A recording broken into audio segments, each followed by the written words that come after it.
Hello, my name is Lucas and welcome to the very first world tour on my channel. Today we're giving a guided tour of the city I've been working on for over 4 years now, called Bessemer City. Now this map is a project led by me and a few other buddies of mine. I'll put their names on the screen right now and you can also find the credits down in the description. Alright, aside from that, let's get into the video. Okay, so we're going to start off at the place where you spawn in, called the Yorkshire building. And in front of you, you can see a large 5x5 map wall that of course shows the entirety of the city. Looking closer, we can see that we are currently in the south side of the map, which also happens to be the right in the center of the downtown area of the map. Looking north of that, however, we can see a large river running horizontally, and above that lots of buildings. Let's get to that part in a second. Okay, now leaving the spawn area, we now see many skyscrapers and buildings all around us. In front of us, we have a very large car park, which provides all of the needed parking for the conventions that are to the right of us down the street here. Off in the distance to the left, we have a few more buildings, some that have interiors and some that do not, at least not yet, as we try to prevent any lag when possible. But before we get there, let's go check out the convention center. Okay, so this is the very front of the convention center. We have a nice little plaza, complete with benches for the visitors to relax in. A quaint little awning right here, and a small terrace over to the left just to add a splash of greenery and plant life to this otherwise gray environment. Looking inside the building, we have a very spacious lobby area that wraps around most of the building. If we went to the corridor to the left, we would see a bunch of vendors and fast food places, but instead let's go down the small corridor that leads to the largest convention space in this building. On our left and right, we see a men's and women's bathroom signified by the blue and pink colored concrete on the walls. Continuing on, we are now inside the main convention room. You can see that there is a very high ceiling with pillars on the walls just to add a little bit of detail and depth to this very large space. At the moment, there isn't anything going on inside of here. We must have visited at a time when there is no events going on, so let's move on to the rest of the tour. Okay, flying right over the building, we are met with a large Art Deco inspired skyscraper looming over its surroundings, accompanied by yet another plaza in front. You can also see on that either side of the plaza there are large custom trees, which again provide a touch of greenery and detail to its surroundings. Entering the skyscraper, there is a nice little reception desk to welcome its visitors, with a lobby on either side with a couch, TV, and several cubicles for people waiting in the lobby to work in peace. Over here, we have the elevators, which of course take us up the entirety of the building. Now let's go quickly check out some of the office spaces on the floor above. Okay, so this is the very last office floor that you will find at the top of the building. If you look up, we have that same decorative ceiling that you may have noticed in the lobby, a couple more watercolors, bookshelves, potted plants, another reception desk, and back here, more cubicles for the employees to work at. If we take these stairs at the back, we will end up in the highlight of the entire building, which is the Top of the World Cafe.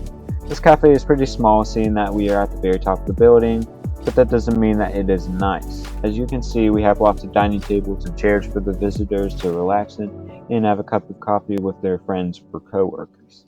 If we go through these doors, we will find ourselves a lofty sky deck with lots of great views of the city. Well, if I had my render distance turned up enough. Moving on, we are once again flying over the downtown area of the city. All around us, we have many different skyscrapers of varied shapes and sizes. Like I said before, some have interiors and some don't. I won't go in everything just because I want to keep this video short, but another thing you may notice is that each one has a very similar style to this. Now I want to explain this to you because I've seen several comments regarding this, and this is due to many factors.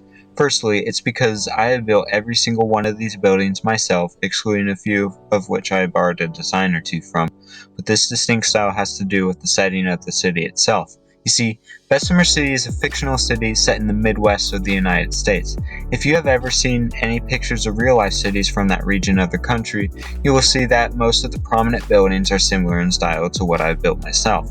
This is because real-life cities have experienced the majority of their growth in the past, and now most parts of the region are in fact losing population, which means that their cities are no longer growing, which also makes the buildings that were there in the first place remain there, and no new development is going on in the city, which is why there are only older buildings in most cities in the Midwest. Bessemer City is also, according to lore, a steel producing city named after the famous steel innovator Henry Bessemer.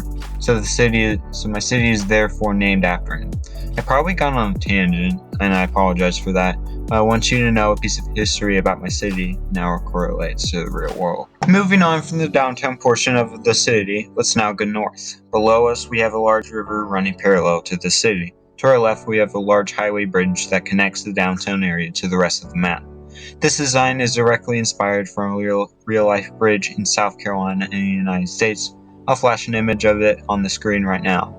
Moving to our right, we have two more bridges, one on the far end of the river being a suspension bridge, a semi-inspired from a certain bridge in Quebec City, Canada. I'll also flash that on the screen. Okay, we're now on the other side of the river, hovering right above a large highway interchange. This is the junction of the two major highways in the city, Interstate 67, which goes east to west, and Interstate 467, which stretches north to south. Over to the left, you will see a very large building, which is a large indoor American football field. Moving past this, we are now inside the city's university campus, which has been built all by ProjectFox, one of the major contributors to this map. This is a 100% complete university too, featuring many cool things like dorms, study halls, a student union building, and many different sports fields for all the different sports teams that are home to the complex. Moving across the highway, we are met by a very large brick building. This right here is the city's high school, and this town across the highway from the university complex is the suburban town of Saluda. However, it isn't so suburban as it is just a bunch of shops, hotels, and a couple of schools, as we do plan to be working on actually adding the single-family home neighborhoods at a later date. Likely for the very next map update this map will see later this year or early next year. Anyways, you can see that we have 3 schools in this side of the map. The high school on my left that we just checked out, the smaller but more modern middle school, and right behind that we have the 3rd school, which is yet another brick box, and that is this town's elementary school. Behind that we have another large road, and this is perhaps the main road of the town that runs parallel to Interstate 67 in the distance beyond the tree line. Along this road, on the right side, we have several shops and cafes. Let's go to the other one on the far end of the road, right behind the hotels. Okay, so we're now in the part of the town that has the concentration of hotels and large shopping centers. To the right of us, we have a hotel called Spring Hill Suites, and to the left, we have a massive one, which is a Holiday Inn if I'm not mistaken. I'm not going to go into either of these since I also want to keep this video short. But if we follow this road between the two, we are met by another large 4-lane road. Along this road, we'll see 2 large department stores, of which you'll recognize as a Target and Best Buy. None of which have interior at the moment. They are still work in progress. Past that, you guessed it, we have a 3rd hotel. This one is newer and more modern than both the previous ones, and I really like how this one turned out. If we head over in this direction, we'll see a normal enough looking strip mall. The strip mall has a bookstore, a Blimpie sandwich shop, and the DMV. Across the street from it in the other direction, we have a nice little public tennis court and a service station right beside it. Going down the main road from earlier, we have a library and Saluda's very own town hall.